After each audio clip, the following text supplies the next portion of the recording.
Good afternoon and welcome to the Dunkers podcast. Now, this is the second of our roundtables, and it's quite an interesting one because I've got some very interesting folk with me today.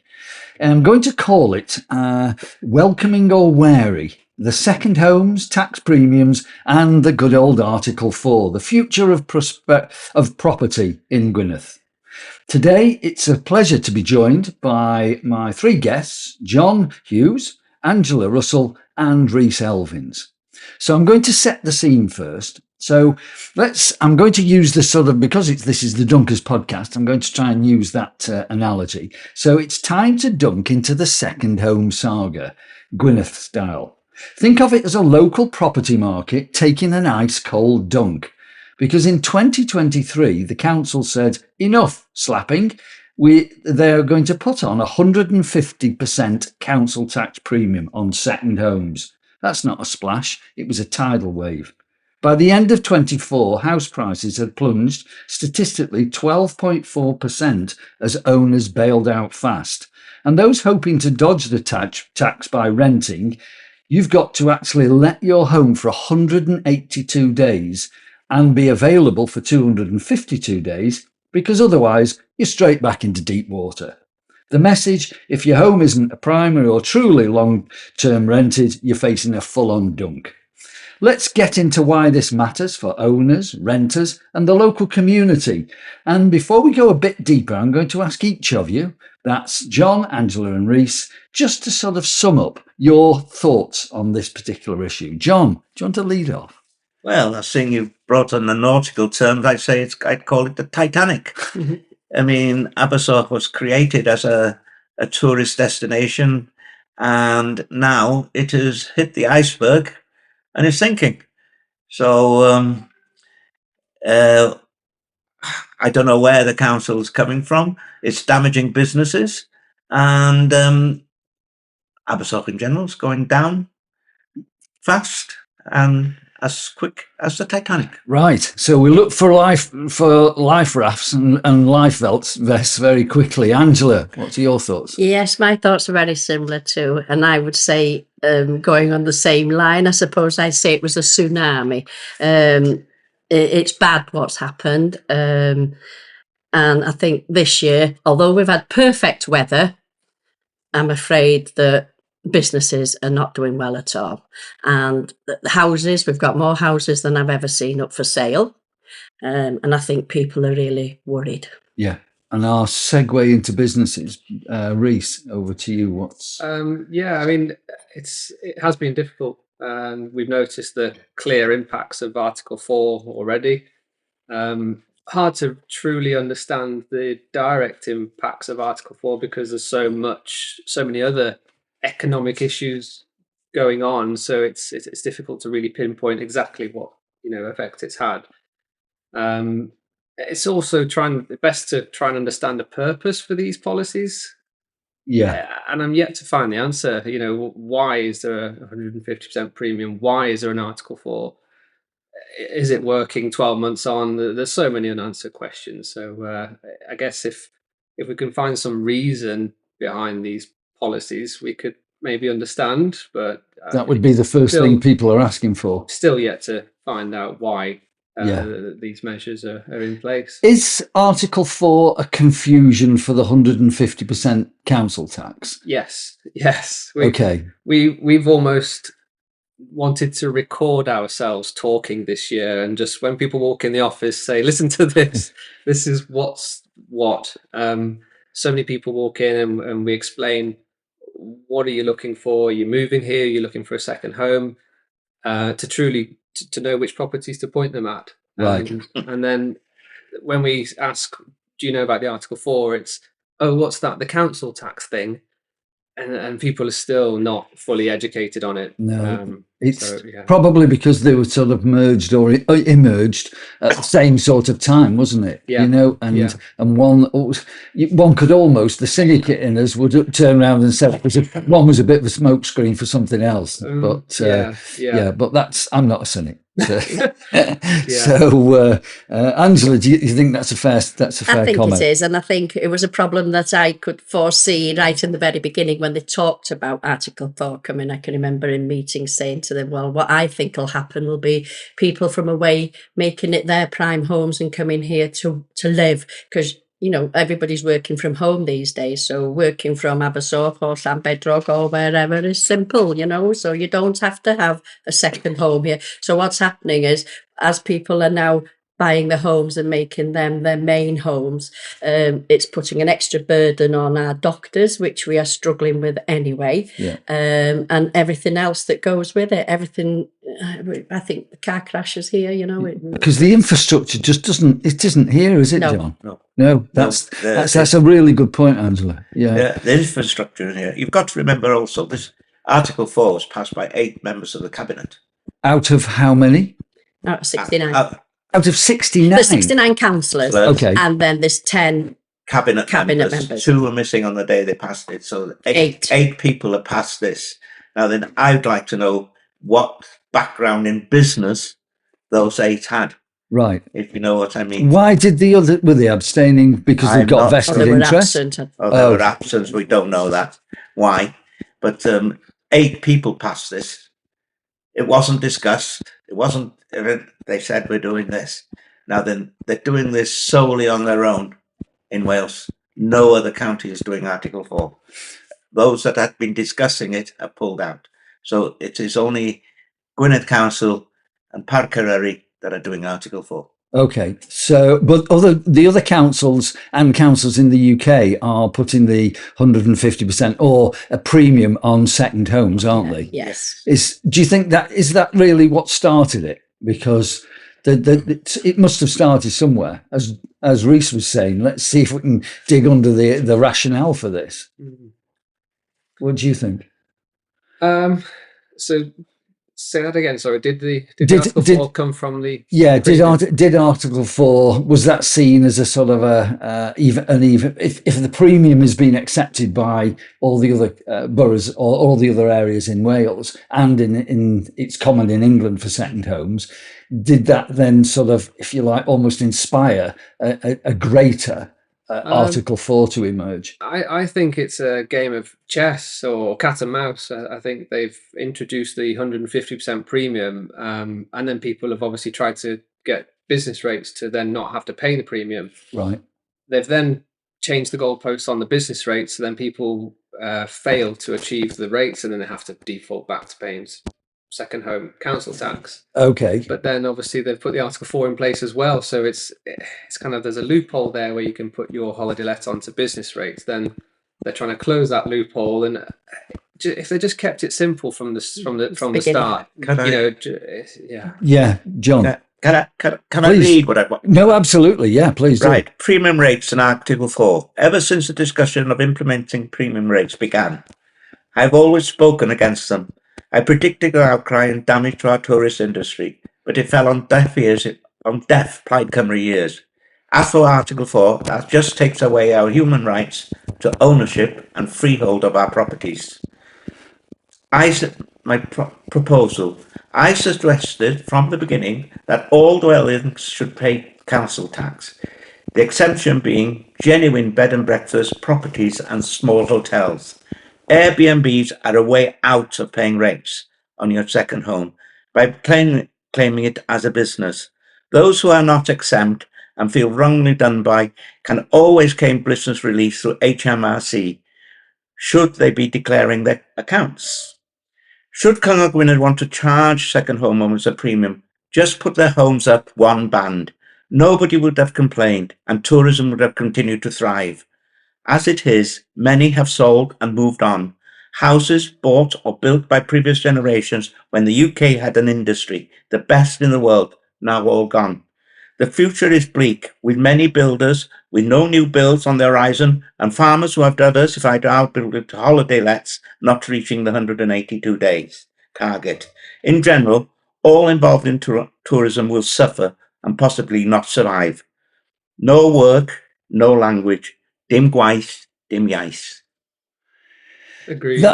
Agreed. Yeah, there's nothing more. That echoes the sentiments of everybody. Yeah, it really I think does. the pity is, I mean, when it all started, we had a consultation, and almost 4,000 people responded to that consultation.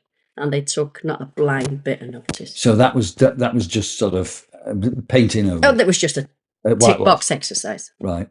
So is this because this sounds a bit undemocratic, let alone anything else. It's obviously punitive to a lot of people who have been encouraged. I'm just thinking the farmers were encouraged to invest into their properties and turn their outbuildings into rentals, not just Airbnbs. There are other rental companies, but they were, and then all of a sudden they've now been hit with this. Well, I mean, I've been here a long time, so has John, you know, and I can remember the good old days when the second homes were given a 50% discount on their homes because they weren't here for half the year, so they were given half the rates. Whereas now we've gone full circle and we've gone. Yeah. And is this political? I've got to ask: is this political? Yes, it has to be. Yeah. Yes, but really. In all fairness, I can see. We have to try and keep our local young children here. I know there's a problem, people are leaving. So we've got to try something, but I honestly don't think this is the answer. This is not the answer. We need to build houses for the local people and to make sure that they stay in local. We've got 10 houses in LLanbedrog that were built for local people. They've been rented. They could have an option to buy, you know, a certain percentage of it. But even the community council was allowed to help to choose who came into those houses, and the local people that needed a house got a house. So I think, and they can only be for the local people. More of that is what we want. Right. But I think what we've done here is not the answer. But would that, if there was more of that, say in Abersoch, would that blight the Abersoch market because there would be a growth in affordable or supported housing?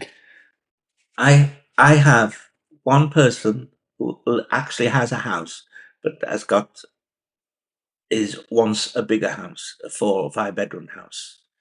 I got one other person that has a house, but it's not fit for living, and the rent, it's small and the rent has gone through the roof. These are the only 2 people asking me for houses in Abersoch. Right. Yeah. And I've tried ADRA, the Housing Association, isn't answering me. No email has been answered.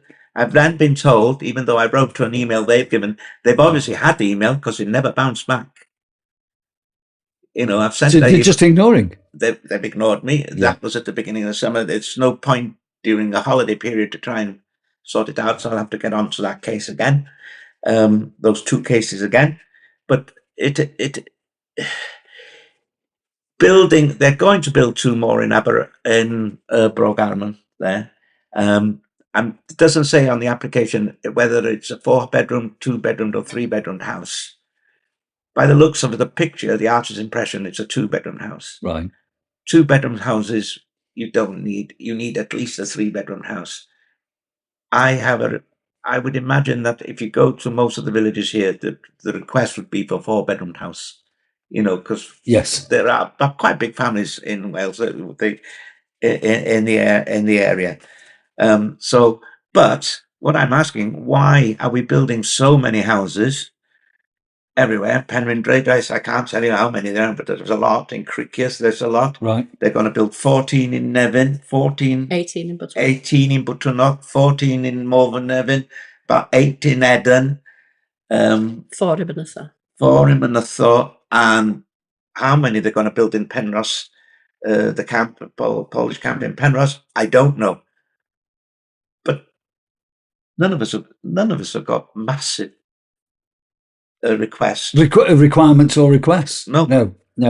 Okay, and Abersoch's economy is like all the economies, the coastal economies. It's all about tourism. That's the strength that's got the area to where it is, isn't it? We've only got 2 industries, and that's tourism and agriculture. So what must what must Gwynedd do to actually develop additional employment opportunities that would make affordable housing realistically attainable for locals? What must they do? Allow young people to self-build. Okay, nice idea. Is there an interest in self-build? Oh, yes. But you try getting the planning. They have 15 acres, and we spoke to local councillors at the time and tried to build, and it just didn't go anywhere. Yeah. We've got plenty of land here, of course. Yes. And I appreciate the green belt rules and the open countryside rules, but you can build things sympathetically or adopted to. Yeah. I can give you an example in Llanengen. When you go drive down from the Oak Chapel, yes, into Llanengen, on your right hand side, 2 houses being built now by 2 local couples. Right? Yes. I had to fight tooth and nail to get that planning permission through, and when they did pass it, the planners put so many restrictions on it. It was unbelievable. One didn't build, the other one wouldn't have been allowed to live in it because she was a headmistress and her husband was a builder, and their income was too high for them to be allowed to live in it. That's been that's gone now. I think they will be allowed when it's finished to live in it. But that's the kind of pressure that's on our young people. And go with the sure. I'll go with outhouses on the farm. You know, the old-fashioned outhouses that are being now converted to lets, and because they're not adequate for farming. Right. But if your child wants to live in it, as they grow up and marry, they're not allowed to because it's only a holiday let. Wow. Okay. Yes. There's no joined up thinking here, is there?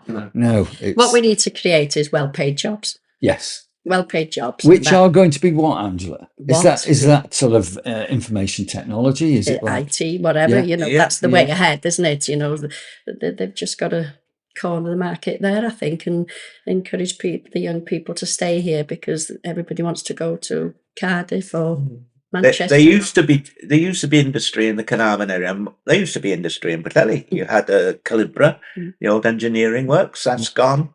You know, on the hill as you go towards the garage, BB garage. I do. That used to be a massive engineering work. Oh, really? There. Okay. You had big telephone companies and everything building in Carnarvon. You had Ferodo. Yes. You had quite a good industry.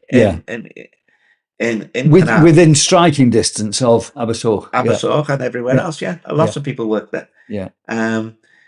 Of course, we had the nuclear power stations, but they've rejected to develop the new Wilver because it would prohibit the Welsh language. Instead of that, would have created well-paid jobs. And that obviously has, I mean, that's all of that is coming back to the commercial, the financial impact. And Knight Frank, they claim that 34.7% of the market, there was a collapse in agreed sales. And what's the story on the ground in Abersoch? Do you think it's as dire as that? Sales wise, yes. Do you really? So it has dropped. So the market peaked at the end of 2022 after the COVID boom, and it's dropped ever since. To be honest, it's dropped about 20% from the peak in 22 in this specific area. Funny enough, we agreed a sale on a house here in Mynytho this week at 390. Started off at 495. Wow. 18 months ago. Gosh, that's amazing. And it's just, at the time, it was comparable to other properties that had sold, and then it's just dropped and dropped and dropped. Just timing was poor, and obviously Liz Truss, everything took a turn downwards from when that was initially listed. Yeah. But it really isn't great on the residential market. It's actually encouraged. I mean, it's probably a bit off topic, but it's actually encouraged people to look at park homes a lot more. Park homes? Chalets, caravans. Okay. Yeah. And basically because they're not involved in the politics, so they don't have to pay any stamp duty, they don't have to pay any council tax, and yes, they have to pay site fees, but they just can't be bothered with the faff and the politics that is happening in Gwynedd right now. So they're saying, well, let's just buy our park home, use it for 15 years and walk away here happily and have I've seen that. And that's really been a real turn in the market, I think, recently. and in touring vans as well. That's increased. Yeah. Incredible on the Llyn. Really? Oh, yeah. How many legal sites there are?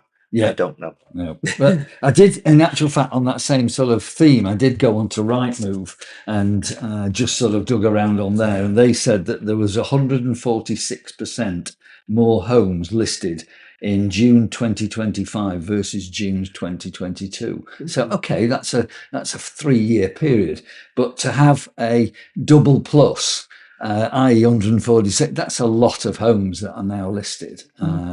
And it just, wherever you go, there are for sale signs, aren't there? Yeah. It's a mixture of people failing to meet the business rate, and therefore selling because they're defaulting back to paying the premium that they've not been used to. But yeah, I agree with your point, John, completely. Just get rid of the business rates. Just stick to council tax. And if you're renting your house out and you're paying some premium on the second homes, then surely you can afford to pay the premium with the rental income and pocket the rest like everyone used to before the business rates was exploited. Yet in 2024 to 25, these measures, the measures that they've now introduced, generated 15.7 million, which is funding roughly 800 additional or rehabilitated housing units. And yet homelessness, because you'd think, well, more housing, less homeless, yet homelessness and affordability are both on the increase and remain pressing. That came from the Financial Times. They're using the premium tax revenue to look after the homeless. The percentages. A percentage on it. Right, okay. But taking obviously from areas like this and using it elsewhere, where surely you should take from here and use it here. Yeah, completely. I mean, I did a bit of figures. Thank you. There's 5,500 second homes currently in Gwynedd. Wow.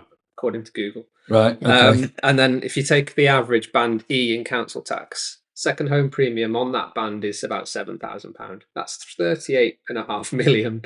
Yeah. Right. What's happening with that? Where's it going? And same thing for the stamp duty on second homes. You buy a £500,000 house in Wales, stamp duty is £42,000. Buy £1 million house, stamp duty is £110,000. Again, this money goes to obviously Cardiff, Welsh government. It doesn't come here. Why isn't the money being put back into the local community where it was generated?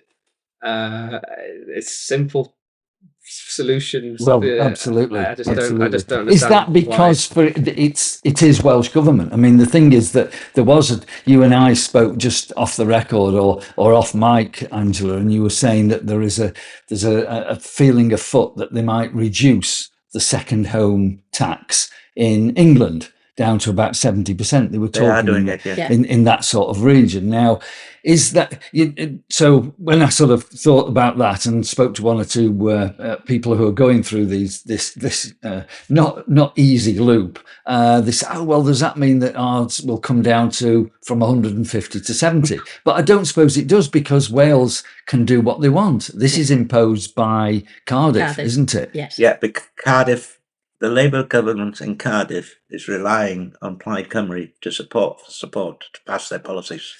Okay, so it's that P again, isn't it? Politics. Politics again. Yeah. Rather than E for economy. But what I feel sorry for is the people that have inherited their parents' home.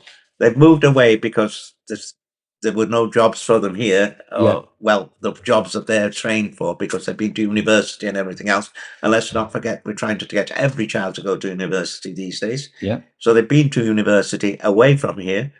The jobs they have that they've studied for and possibly got are not here. They come back, they visit their parents. Their parents are passed and their homes are handed to their parents, to their children. To their children. Now they have to pay premium tax on their home, basically, where they were brought up. They can't afford it. They weren't expecting it. Well, no, there's an asset, but there's not cash. It's not cash. And therefore, those houses have to go on the market. So you're driving away the people that possibly might come back here to live one day. Yeah. You're driving them away. And you've noticed that, have you, Rhys, with the type of client? Our house for us, yes, and in addition, because of the Article 4 now, you inherit a property, and it can only be sold as per its use from September the 1st last year. Yeah. Right. So it's an empty property, but then the siblings can only sell it as a residential property if their parents were living there last. So then they're restricted in terms of the type of people, or sorry, not type of people, but the type of buyer that they can sell to, obviously being residential only. Right. Whereas in previous years, we could all sell in an open market to whoever we want and achieve open market value. But can't you get, this is an ignorance on my part, I guess, can't you get a license or permission to change the use on that property? You can request planning permission, but they won't give it to you. Oh, really? So no, they won't let you change from residential to a second home or holiday let. No. Right. So although it's in the small print, it's not been acted. No. Well, you could try, but you wouldn't get. Okay. Basically. And it's even restricting. You can't even change from a second home to a holiday let anymore. You have to ask for planning permission to rent your second home these days, and the answer is no again. Yes. At the moment, because it changes the character of the area is the definition. Do you think? I mean, I think another thing that you just mentioned that's just strung a bell in my mind is the fact that it came in as September the 1st last year. So this is retrospective, isn't it? Yeah. Rather than dynamic, because it was wasn't it supposed to come in as of this September? No, I think it was last September. Was it last September? Yeah. Okay. But also what they've done is after COVID, when they've gone back instead of 2 years in premium tax rates to people, even though they hadn't let over COVID, they've gone back 3 years. So people are not getting a 2-year bill; they're getting a 3-year bill at the moment, which is causing a lot of stress. Right. Not nice thoughts in people's mind. What am I going to do? Right. I've had one person come to me with, which I managed to talk him out of. Really? Yes. It was the worst scenario. Yeah. I'm not going to say it all. No. And that I feel sorry for. But I also feel sorry for other people, that they've run holiday businesses here. They live here. They've run holiday business here. They've got their holiday homes. And now everything, the whole scenario's changed on them. Yeah. And now it's not viable. No. But they've built a nice business. They got three or four holiday lets they bought, and a lot of the houses they bought aren't fit for living through the winter in them anyway. Because there are certain houses, a lot of houses in Abersoch were specifically built for the summer, for holiday lets, or for second homes. They were specifically built for that. Right. So they're not fit for purpose. No, for a 365 occupation. No. Right. Okay. The building is fine. Yes. But you would have to do a lot to it if you were going to live in it all year round. Right. Okay.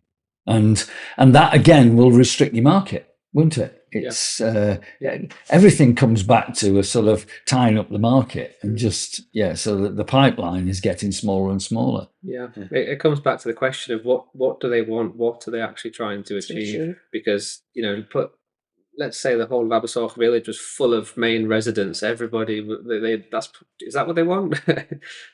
The infrastructure wouldn't cope. The economy, there's not enough jobs for everybody, and it just doctors would be overrun. And is that what they want? Because it's not viable, is it? So again, no, it's one step forward and 2 steps back, or 3 steps back, isn't it? Yeah. And it's just, and the thing is that the introduction, from what you've said this afternoon, the introduction of these new policies seem to fall over themselves. There doesn't seem as though there's any sort of rational pathway that's been laid out, and certainly no consultation, which is just staggering. It's staggering. Well, there was a consultation; they haven't listened to it. No. My apologies. Okay, not to split hairs. There was a consultation which has been overthrown. But they also think, that Abersoch, especially, it's a ghost town in the winter. On the contrary, we're quite vibrant. There's a good, healthy society here. There's a lot that goes on, and we all help each other as well. Yeah, there is a good, helpful society. Do you think, I'm going to come back to something that you said, Rhys, and that was about our 11-day Prime Minister. What on earth was it? Truss. Liz Truss. Yeah, Liz Truss, thank you. Does this come back to her? Because the impact that had on people, the money in people's pockets, is this almost a sort of has this been exacerbated by the fact that costs of living has gone so high? Or would this mess around 150% in Article 4 just have existed anyway? I think it would have existed anyway. Do you, John? And I think you're saying the lack of people in the whole of the UK because of that 1% has declined. Yeah. So, we're just seeing the beginning, I think. Yeah. And now they're talking about putting taxes up again. And the exempt for VAT. There's a talk that they put the exempt, like now they'll change the threshold on that. The threshold on that still bring smaller business into that threshold. Yeah. Well, I've had a builder approach me this week, and he said to me, "Look," he said, "I had 2 extensions, big extensions planned for this winter, and both have come back and said, look, that we're cancelling them.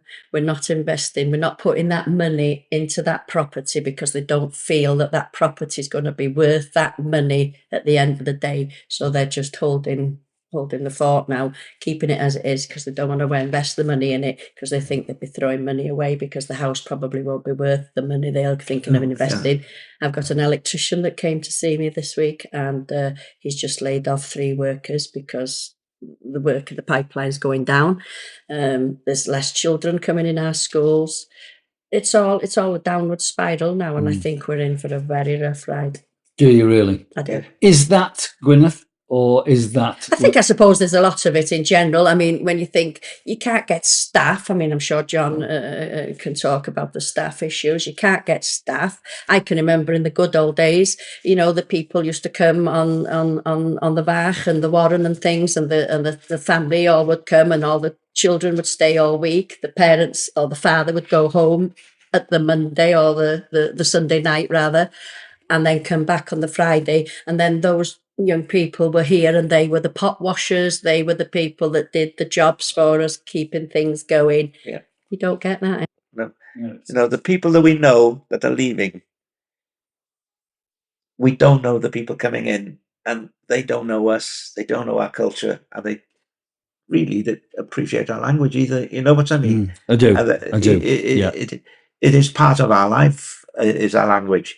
But to keep our language, we've got to have the work. Yes. The work comes through tourism. Yeah. And without the tourism, will there be a language? There will be a language. It survived so long. I can't see where the argument for that is. No. Whether you're an exponent of it or a follower of it or not, it's an unwritten law, isn't it? Really, yeah. But well, it's been a very salutary interview. Thank you both. Thank you all for coming down. I'm going to ask, because this is the Dunkers podcast at the end of the day. I think the little birds told me that we do have a Dunker amongst us. Oh, we do. And I was in the water about an hour ago, and I thought, I'll clear my head before I get up there. Absolutely, yeah. So dunking's about one of these things that doesn't cost anything other than getting out of bed a bit early in the morning and making the beach. I have to go with the tide, so it depends if it's in, so I don't have to walk too far. Right, okay. So I'm going to ask you, because obviously Rhys and John, are either of you regular swimmers? No, I've got young kids, so it's only Kelly swimming back. Yeah. And that's too cold. Oh God! What sort of person are we breeding here?